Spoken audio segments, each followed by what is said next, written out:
So hello everyone. We are group 5 and we are Hương Giang, Hoàng Ngân and Minh Thảo from 14E2. And our topic today is the use of ICT for learning. Here is our presentation's outline. We have four main parts. The first one is the overview. The second one is the knowledge construction. The next is designers, and the last one is the decision step. So now we will open our presentations with the overview. As you know, the ICT is becoming increasingly common in classrooms and learning environments, and it is often used to present and consume information rather than to fundamentally transform learning experiences. And today our group will talk about the ICTs. Will encompass the full range of available digital softwares, and also hardware. The software may include some kind of devices like computers or related electronic devices such as notebook or tablet, while the software may include everything from an internet browsers or multimedia development tools. And in this rubric, the focus will be on the interactions of ICT with the two main rubrics. That is the knowledge constructions as well as the real-world problem solving and innovation. And these are not the only important ways that ICT can support innovative teachings and learning, but they represent particularly powerful use. So now we will take a closer look at the student use of ICT. And you have to, there's a note here that the student use of ICT happens when the student use ICT directly to complete all or a part of the learning activity. The educator's use of ICT to present the materials to the students does not count as student use. And it is important that the students have control over the ICT use themselves. Even when some educators' use of ICT can enhance their teaching significantly. For example, educators can show simulations that make difficult content easier for students to visualize. However, this rubric focuses only on how the learning activity requires students to use ICT in their learning.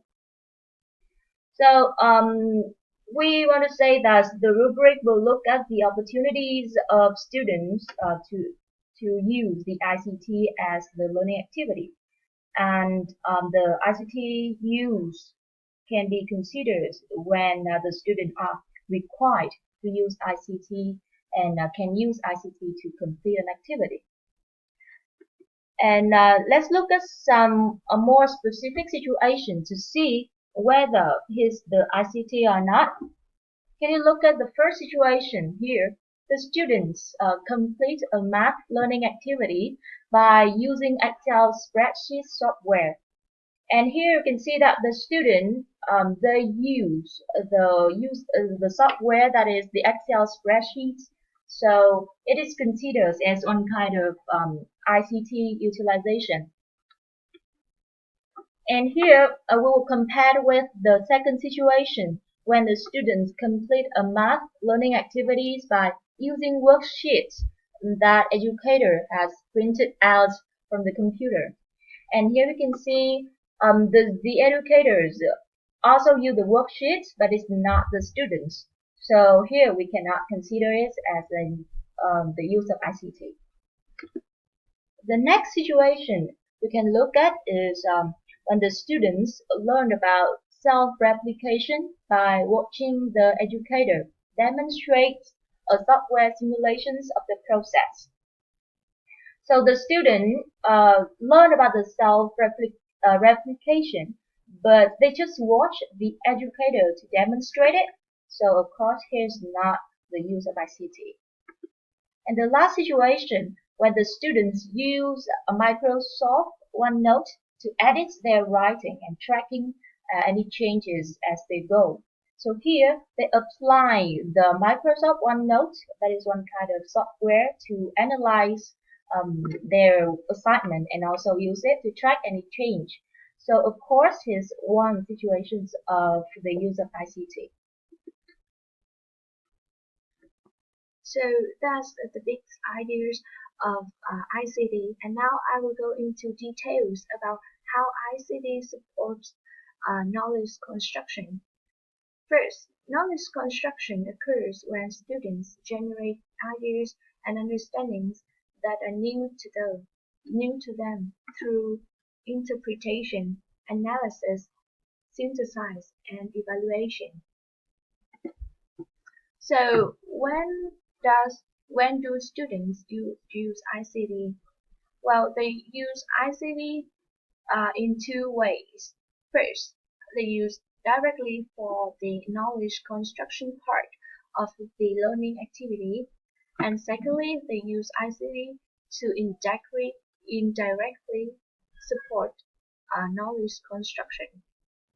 In this part, they use ICT to complete one step of an activity, then using information from that step in the knowledge construction part of the activity.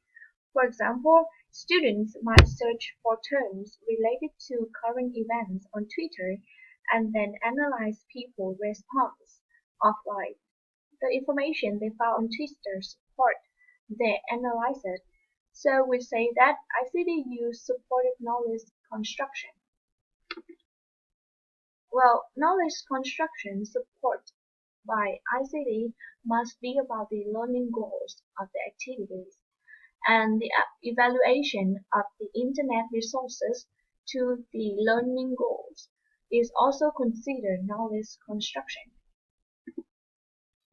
Many activities that require knowledge construction can also be done without ICT.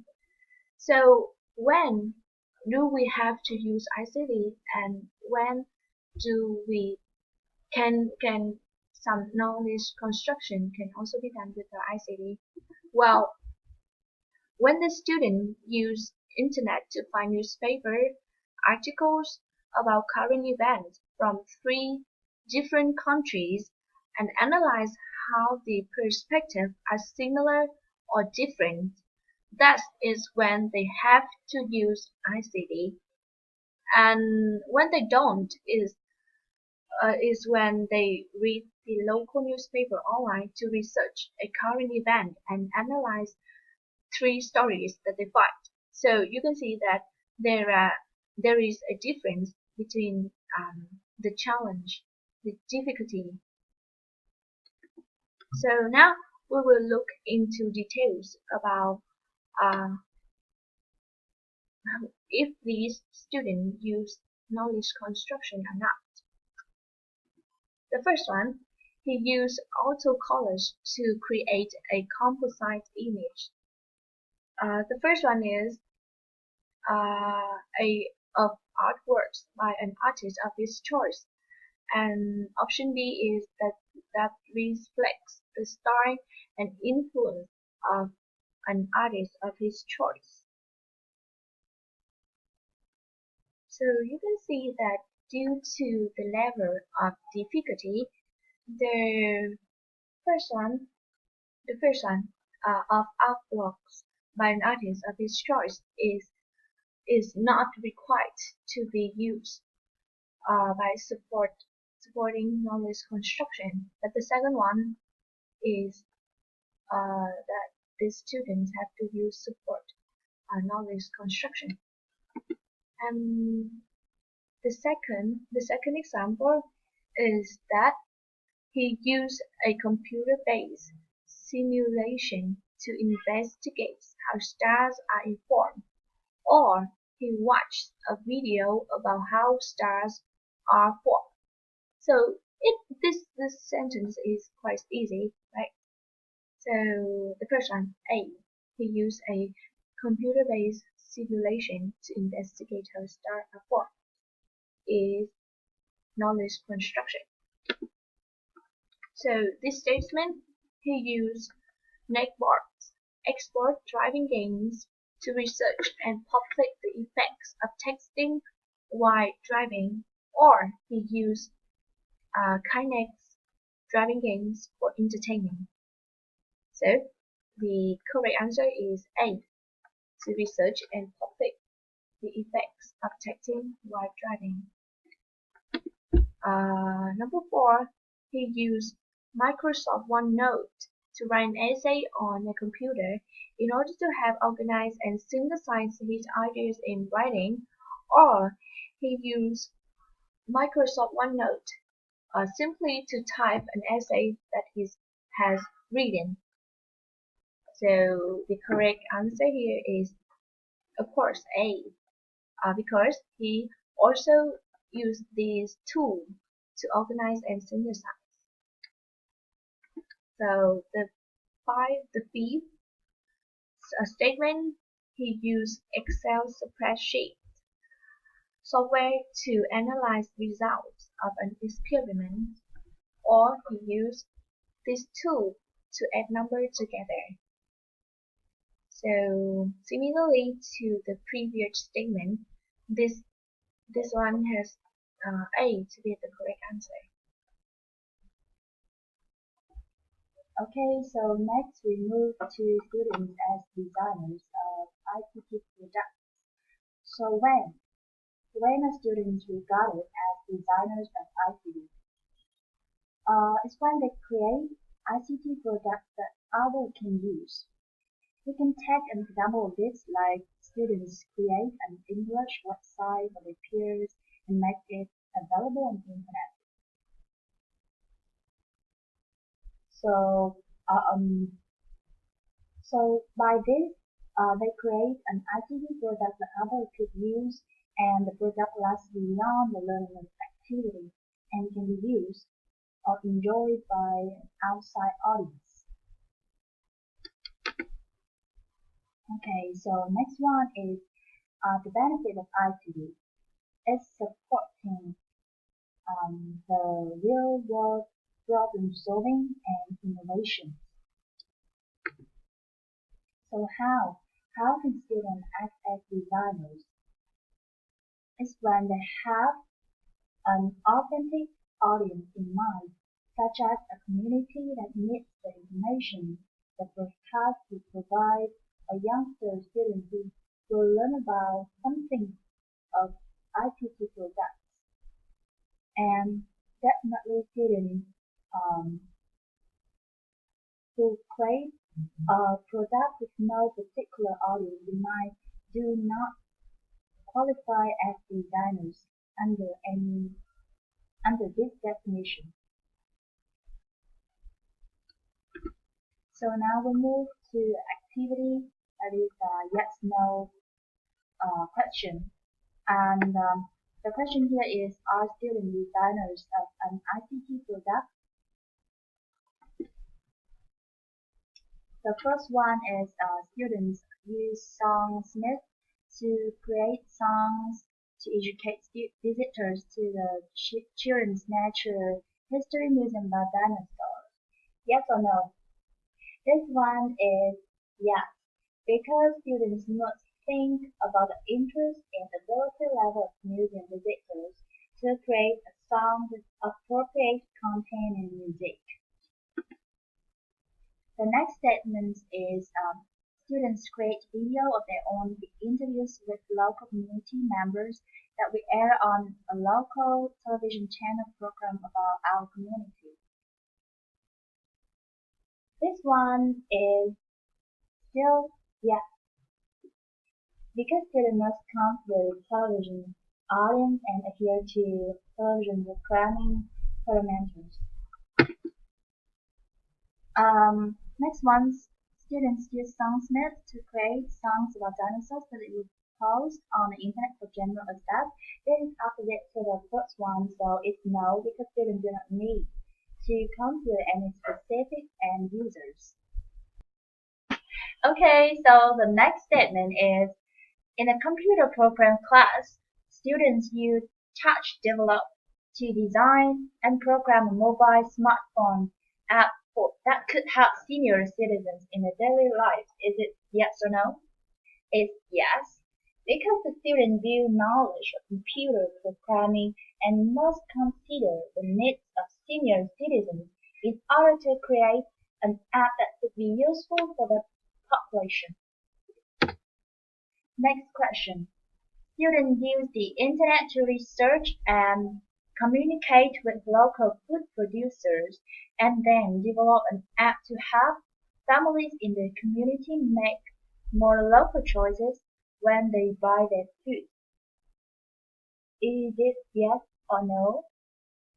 It is yes, because students must design the app to be accessible and usable to local families. Next one. In computer program class, students use touch develop to program a mobile smartphone app that causes the phone to vibrate anytime the user takes a photo. It is no, because the students view knowledge of computer programming, but they do not consider any end users. Next one, students create videos of their own interviews with local community members to submit to the educator for the end of year assignment.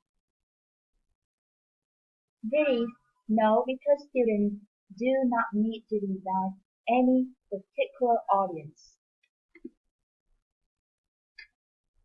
Next one, students use the internet to research local food producers and write a report of their findings to submit to the educator. And that is no, because students do not create an ICT product or need to consider the needs of any particular audience. Okay, so now we move to the last part of the presentation today. It is the decision steps. And here you can see there is totally 5 steps to decide whether a student can use ICT or not. And the first step is that whether the student can have the opportunity to use ICT. And if yes, then the second one is that the students may use ICT to learn or practice basic skills or reproduce information. And and at this step, then they are still not constructing knowledge. Move to the third one when the student can use ICT to support knowledge construction, but this time they could construct the same knowledge without using ICT. And when the student can get improved and move to the fourth step, when they use ICT to both support the knowledge construction and the ICT is required to constructing this knowledge. But this time, the students do not create an ICT product for authentic users. And when we move to the last one, whether students are designers of an ICT product, they need to satisfy all these criteria. The students will use ICT to support the knowledge construction, and also the ICT is required for constructing this knowledge. And also, the students do create an ICT product for authentic users. So that is the end of our presentation today, and thank you for listening.